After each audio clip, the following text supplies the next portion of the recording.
তৌফিক দান করুন।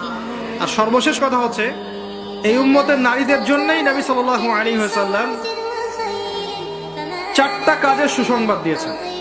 4টা কাজ করতে পারলেই জান্নাতের যে কোনো দরজা দিয়ে ইচ্ছা তারা প্রবেশ করতে পারবে। বাসায় গিয়ে এই হাদিসটা শুনিয়ে দিন। 1 নাম্বার, তারা যদি 5 ওয়াক্ত নামাজ পড়তে পারে, 5 ওয়াক্ত নামাজ টাইম টু টাইম পড়তে পারে। 2 নাম্বার, তারা যদি রমজান মাসে সওম রাখতে পারে। 3 নাম্বার, তারা যদি লজ্জাস্থানের হেফাজত করতে পারে, মানে পর্দা করতে পারে। এখানে আমি খাস পর্দা বুঝাচ্ছি, ডিজিটাল পর্দা বুঝাচ্ছি না, খাস পর্দা বুঝাচ্ছি। পোশাক এমন হবে না যেটা পরলে শরীরের কাঠামো বোঝা যায়, এমন পোশাক চলবে না। পোশাক এমন হবে না যেটা পরলেও বাইরে থেকে ভিতরের অঙ্গ দেখা যায়। পোশাক এমন হবে না যেটা অমুসলিমদের সাথে সাদৃশ্য আছে। আর পোশাক এমন হবে না যেটা পুরুষদের পোশাক। তারা যদি তাদের লজ্জাস্থানকে হেফাজত করতে পারে।